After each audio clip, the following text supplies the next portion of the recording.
This is The Clash, where the real world clashes with a true Christian worldview.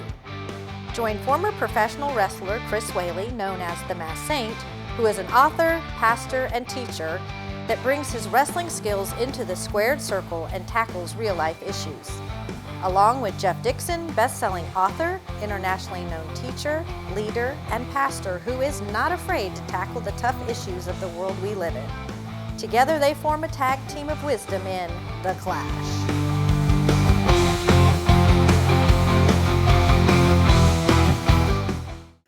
This is a little different. Welcome to The Clash. Usually Jeff does that. And it's a great show where we take a Christian worldview and let it crash in to the culture around us. And after that happens, usually there are great things that happen on The Clash. And one of them is today, because you're going to get to hear some great stuff about what's happening in my partner's life.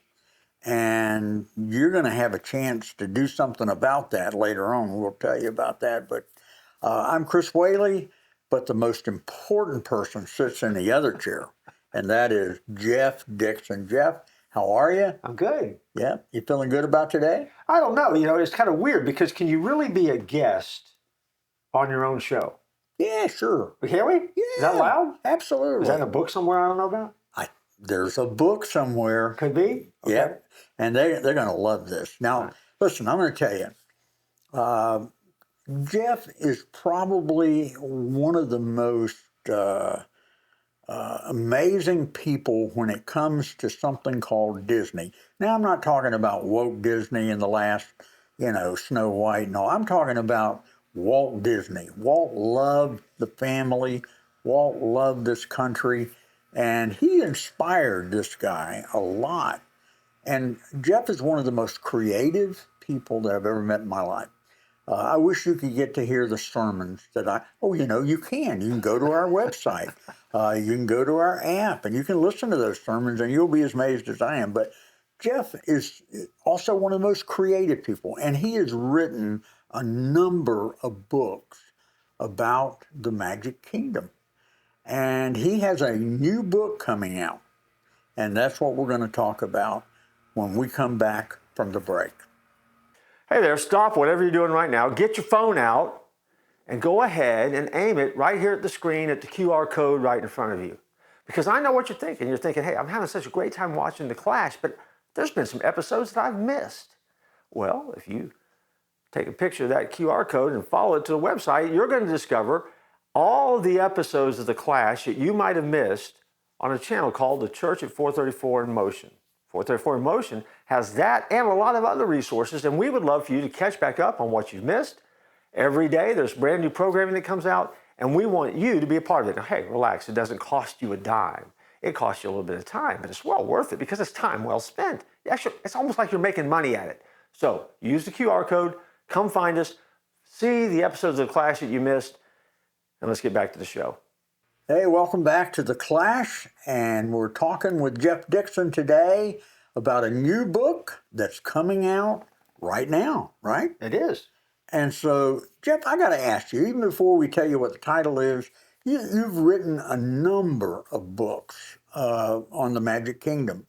I'll never forget reading the very first book that you wrote about this, and I just couldn't wait every day to get into it and finish it. And I've read your books, and I can't wait to read this one. But how did you get so hooked up on Disney? I'm from Orlando, and so I grew up here in Central Florida, and lived other places, but certainly have come back. And I got a chance to go in the Magic Kingdom here at Walt Disney World before it ever opened to the public. My dad worked for the city of Orlando. We got to go to a premiere. I'd seen Walt on TV, watched the shows, always dreamed, one day I'd love to get to Disneyland. Well, that's California, man. That's a long way away from Florida. And walked into Walt Disney World, had seen the hype on it, had been to the preview center, but when I walked in that very first night when they lit it up, I thought, my gosh, this is incredible. And from that time on, 1971, I'm 10 years old, I was hooked. You were hooked. Yeah. And so, as time went by, every trip to Disney was great. I worked at Disney when I got the opportunity to be old enough to work. Yeah. What did you do at Disney? I was a character at Disney. And so I got to spend time being a character and bringing a character to life, which is interesting. And in those days, it was just the Magic Kingdom. But, doing ministry, they used to have events out there. I would take youth groups out there. They continued to build theme parks and then raise my family in the theme parks. I mean, my kids, we always had annual passes. And so even to this day, annual pass holder out there a lot. And so, it's been very just much a part of my life that's been ingrained. And, the older I got, the more I studied and the more I began to appreciate what Walt did, why Disney is different, the good and the bad, And so that really, when it came time to try to do something different, and I just, the challenge for me was to write a book. That was my goal. I want to write a book. I didn't want to write about church ministry. I wanted to write a book, a novel. Everyone wants to be the great American novelist, right? And so I thought, well, what do I know about? What isn't in my sweet spot? And I landed on this idea for a Disney novel for two reasons. One, because it allowed me to do the ultimate Disney fan thing, which was create a story, that of your own about Disney. And then the second thing was a little bit more practical. I wanted people to read the book, and Disney fans are fans. And so, if it has to do with Disney and it's a good product, they'll embrace it. And so they did. And so that was how the first novel, Key to the Kingdom, came out back in 2010. Wow. Which was a long time ago. 16 years ago. Yeah. And so didn't know it'd be anything more than that, but it's been a lot more than that. There's been a lot more books that came in the aftermath of that. But that's how it got started. Yeah. And the next book came along because people were ready for it. Yeah. I mean, they loved your stuff. My original publisher, Deep River Publishing, which is no longer in business. It could be. I wonder if that's my fault. Anyway, no. Deep River is no longer in business. The founder, Bill and Nancy Carmichael, retired a year or so ago, and so. But the book came out, and people were saying, "Well, is there a sequel? Is there more coming?" And of course, and Deep River called and said, "Is there a sequel?" And I said, "Yes, of course there is." And, and Bill knows this now. If Bill watches this, and he might. I didn't have an idea in my head. I mean, there was no sequel coming when I wrote the first book. I was just glad to be done. And so I went back and I kind of reread the first book. I'm like, okay, what could I do? Where could the storyline go? And that was a great moment, because at that moment for me, I approached the story differently, and I approached it with the characters. I thought, okay, can I carry these characters into more adventures? Which ultimately I have done, and the books that have come along after that. And before I knew it, it wasn't just Jeff Dixon writing a book. It was this whole moniker of Dixon on Disney. And then the world just kind of opened up. There were podcasts, and there were interviews, and it was traveling, and there were more books and appearances at bookstores. And it really just snowballed. It became a lot of fun as time went by. And so it's been very much a part of my journey now for 16 years or so. Okay. All right. Get on the edge of your seats. Are you there? Okay. The title of the new book is Return to the Magic Kingdom. Yes. Now then, Jeff, it begins exactly where the novel, the previous Saving the Magic Kingdom, ends. Is that correct? It is. Okay. So tell us why you started the new novel right where the other one ended. Okay. Well, as I mentioned earlier, my original publisher is no longer publishing. And so one of the great gifts that the Carmichaels did for me is they gave me the rights to my original novels back, so that I could open up my own publishing brand, Dixon on Disney Publishing. And so I retained the rights to the first book. And so they've been updated, re-released as time has gone by. Saving the Magic Kingdom was under contract at the time that Deep River was shutting things down And so that just kind of translated to a new contract with Morgan and James Publishing. And they published your book, a couple of your books, haven't they? Yeah, okay. And they have a branch called Magic Press, which does Disney books. They said it was a good fit. I agreed. Really enjoyed working with them. And Saving the Magic Kingdom came out, and it was a book that was in process, but it ended up being a really big story. And in the early conversations with Morgan and James, they said the book is too long. We see it being a couple of books. Let's shorten it up, kind of reapproach the book. And so I did. I released Saving the Magic Kingdom, and I released the book, and people loved the book. They hated the ending. Immediately, I was getting these emails. We hate the ending of this book. We hate the ending of this book. Is this really where you're ending the book? Well, obviously it is. I mean, all the book there was. If you're reading them, we're out of pages here. So there's like so many things that you left just wide open. What's going to happen? What's going to happen? And so immediately there was already another book, kind of developing and more things in the queue. But life kind of threw me a curve, and most people don't know this, and it's not really, fodder for this episode. You're aware of this, and people are aware of this. But right as that book was coming out and all the promotion piece was starting, God allows things to happen in your life. I had a stroke, and so there wasn't a lot of early promotion of the book or some of the stuff I would have done right after the book came out. I just wasn't doing. I just couldn't do. And then didn't know if I could ever write another book.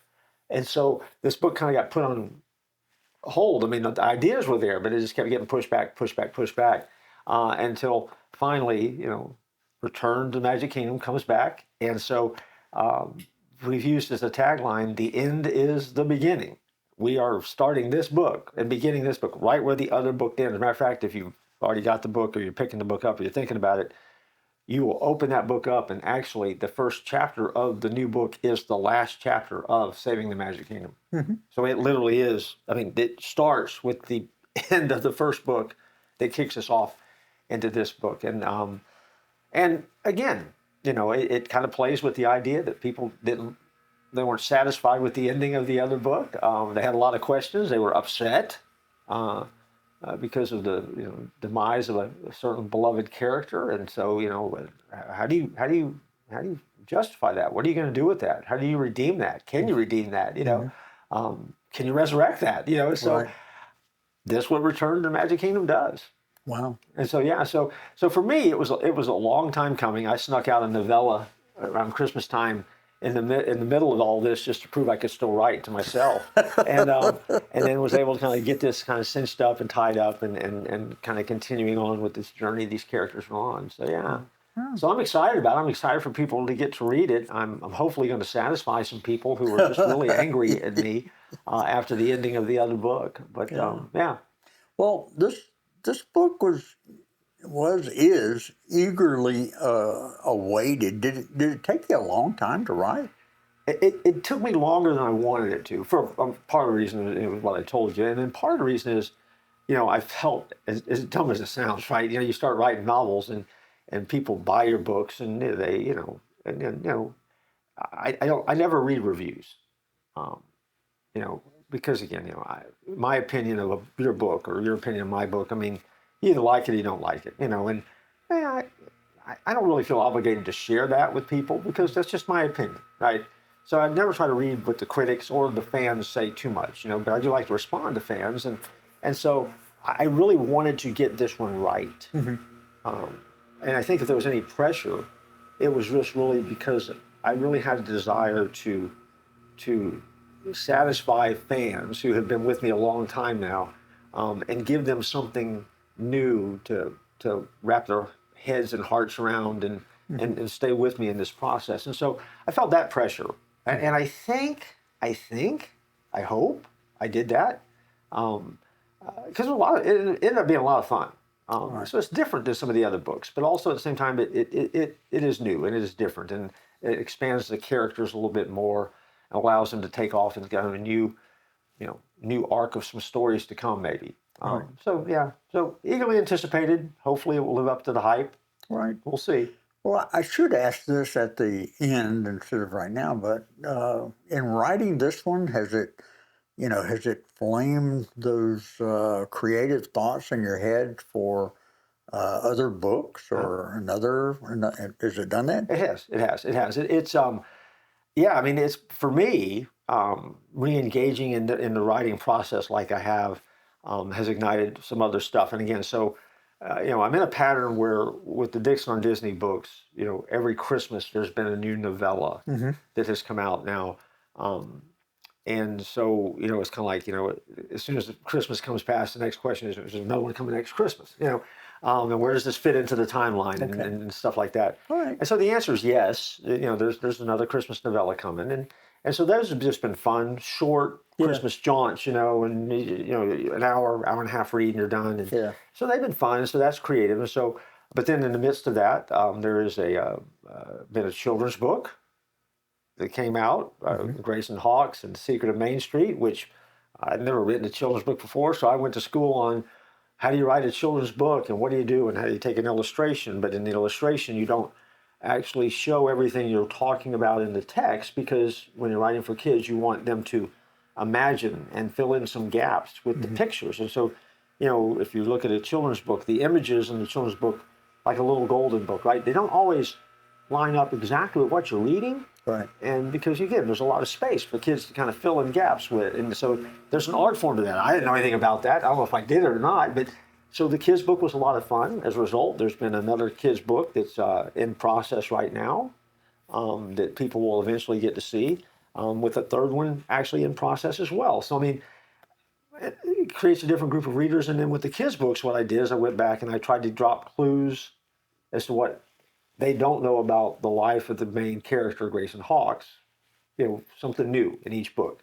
That eventually I'll wrap up, I'm sure, in some novel somewhere. But it's a creative time. It's been fun. All right. I liked it. Well, we're going to hear a lot more after we get back from this break. Hey, Chris, I was just doing my laundry and look what I found. Oh my goodness, look at that. The Clash. The Clash t-shirt. I love that. You know what makes it so special? Why?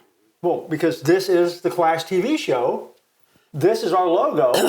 This came out of my laundry bucket. That means that these t-shirts are available for everybody to buy. And that means that when you need to do some shopping, that special gift, think about it. Yep. You've been invited to a wedding. Right. You buy a wedding present for the bride and groom. Wow. Matching Clash t-shirts. How awesome Every would that home be? needs that. When they have a baby, what do you want to get the baby? A onesie. A onesie, a Clash onesie. You can get that as well. Right. If you're looking for that extra special gift for a loved one, Right. you can go to the Clash store and get a Clash journal. You can get Clash magnets. You can get Clash widgets and gadgets and keychains. All of that is available. All you have to do is visit the Clash store. We live in a great day, Jeff. We do. And perhaps the greatest store out there is the Clash store. So follow the QR code at the bottom of the screen. You can go to the Clash store and get stuff your very own. It'll make us happy. It'll make the show even better. And you can put on your Clash gear while you watch every single episode of the Clash. Absolutely. Jeff, we got some dead air time. What are you doing? Chris, I'm looking at the Church at 434 app. It's an incredible app. It's absolutely free. And you can watch us, you can watch video, you can get resources for your walk and your journey of faith, and it's absolutely free. Just go to the Church at 434 and your app store, Google Play, and just download it and join us online all the time. Hey, welcome back to The Clash, where we're talking about Return to the Magic Kingdom, which is the latest book by author Jeff Dixon. Now, Jeff, I think we kind of sprinkled on this a little bit, and I'm using that like pixie dust. Pixie dust? Okay. We kind of sprinkled on this a little bit earlier, but maybe you can expand it some. In saving the Magic Kingdom, you got that strong response from readers. But is that what motivated you to write this book, or was there another reason? Was it just that? Yeah, it wasn't just that. I mean, I'll be, I mean, again, this is an episode of shameless self-promotion, isn't it? You feel it's so weird. Shameless self-promotion. Buy my books, put my kids through school. But no, I mean, it's funny. I really like the characters. I mean, as silly as it sounds, over the years now, right? Because I've written these guys, these folks, these guys, these gals, and I mean, and I see them in my mind. Okay. And, well, and I like them. I'm going to stop you. Okay. How do you create characters? Okay. I probably, would never, never tell the people in the real world this. I mean, I take bits and pieces of each character from people I actually know, right? Characteristics that you like and stuff like that, and kind of roll them up and just create these characters. And so for me, they're just the byproduct of people that I've met along the way, and they probably have some of the characteristics of people that I actually know that are floating around out there somewhere, in my orbit, the good, the bad, and the ugly, and so I kind of like the characters. I feel like I know the characters. I know they're fictional. It's weird, but they're old friends to me now because I've been with them for about 16 years, and so when I first did, and you'll appreciate this as an author.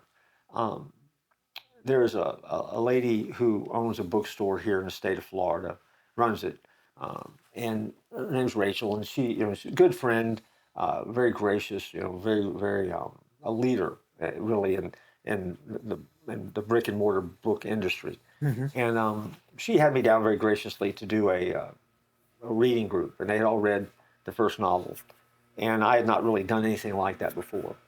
And I found out as I sat there that first night, and I kind of did my little presentation, we opened up for question and answer, and they just asked questions about the book.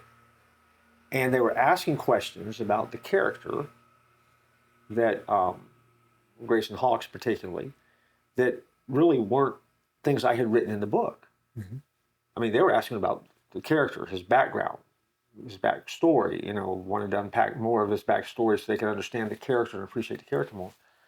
And I found myself kind of on the ropes, a little bit, and at one point, I think I looked at a lady and I'm like, man, I have no idea. I mean, it's just, I think I made a statement, kind of like, it's just a character in a book. I mean, I think it was like that William Shatner moment. It's just a TV show, right? It's just a book.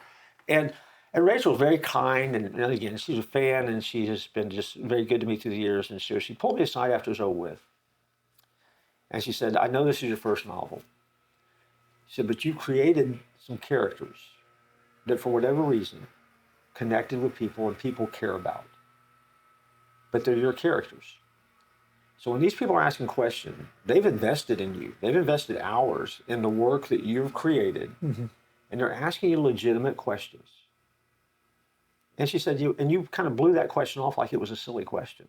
She said, but there's only one person living and breathing that can answer that question, and that's you, because you created that character. So whatever you say about that character, that is now the Bible for this character.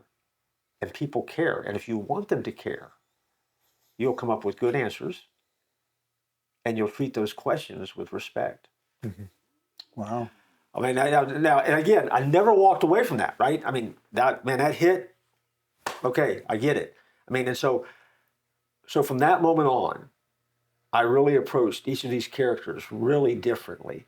And I do have answers, and I realize that sometimes if you were to throw me a question, I don't have an answer. If I give you that answer, that answer now is part of the lore of the character. Right. And it taught me probably more in a question and answer session and a debrief than I ever knew about writing to begin with. Because I don't know how to write. I mean, and some people read the book and go, you don't know how to write, But it helped me a lot. And so for me, I like engaging with the characters again. What would they do? What would they do next? And so it's been fun. Right. I see Disney's impression on you, Walt Disney's impression on you, because of, when you look at all the great old Disney movies, when you see the original Snow White and the Seven Dwarfs animated, when you see Mickey Mouse and Donald Duck and all of those are characters that he created, right? So did that have a little bit of maybe, I don't know, a little dripped over to you a little bit when you came up with characters? In some ways, I think it did. I mean, because I realized I own the characters, right? I mean, Right. Again, fans like the characters and they feel like there's ownership they bought in. But I realized that I'm the one that kind of tells their story. Yeah. I set the direction for them, which is why when they react so strongly one way or the other. I mean, in one of the early novels, I killed off a character, and people were irate. I mean, I actually got hate mail because I killed a character named Kate Young in one of the novels. I mean, if you haven't read the novel yet, they're out there. You can go find them. I mean, people were mad at me. Yeah. Because I did that. Like, how could you do that? We love Kate. Why would you do that? Why would you do that to Hawk? Why would you? And like, and again, I had that moment of like, what's wrong with you? I mean, but again, because they were vested in the character. You know, I got to ask you. Some people have said that you are Grayson Hawkes. Is he patterned after you? Well, years ago I'd have said probably no, but there's a little bit of his bullheadedness and his attitude toward life that definitely is patterned probably after me a little bit. There's he has some attitudes and some pretty strong opinions and a spiritual take that I think probably lines up with my personal theology pretty well. Yeah. So I had to kind of get over that hump where, okay, people said, I see you. Okay, well, okay. Yep. I can't do anything about that. Is this another Hawk adventure? That's a great question. I really want people to read it because one of the reasons that people are interested in the book is because they did not like the ending for Hawk in Saving the Magic Kingdom. And so because of that, this has become an adventure that part of what they're looking for is what really happened. And so we'll see. Yeah. I don't want to see this. That's no answer to the question, isn't it? Yeah. No. 6 months from now, we can ask that question better. Yeah. Okay. There we go. Well, tell us why does Jeff Dixon write? It's a side hustle. I mean, it's fun. For me, it's just a creative expression. I think there's a little bit of artist in all of us. And for me, it's when I started, I didn't know if I could do it. And then it worked. And then people read it and people responded to it. And then there's that whole, wave of stuff that happens, I mean, Saving the Magic Kingdom, for example, won an Impact Book Award. And so, one of the Christmas novellas was nominated for a book award, and I don't know if it won or not. We'll find out this year. I got nominated for Author of the Year, and all of a sudden there was that vein of, oh, wow, this is something that way to share my faith. The other thing it did is open up an audience for me to share my faith with people that I never would have got to stand in front of, which are Disney fans. And so I've done events at Disney, for different groups. And the reason it won't be is because I'm a Disney author, but they like the fact that I'm a pastor, and they never told me I couldn't talk about my faith. And so I've used that as a vehicle as well. And so for me, it's just another expression of who I am and how God has made me, I guess. Yep. Well, tell us, here's what I want to do. I want to end it with this. I want you to tell us why you write about Disney, and then just close us out today. Okay. Well, I think for me, Walt Disney is a shaper of culture. He is a visionary. I think he illustrates how you can have a foot in the past and a foot in the future and not be afraid of the future. Tragically flawed guy, not perfect, but also was willing to risk everything that he had to chase dreams. And I really think there's a lot of spiritual dynamics to that. So I've always been inspired by that. And I want to be that kind of inspiration for others. And then, and I just like the stuff that Disney does. Not all the stuff, but like the company, like the direction, because Walt Disney is the greatest storyteller since Jesus. And you remember stories that Walt Disney told and put on screen.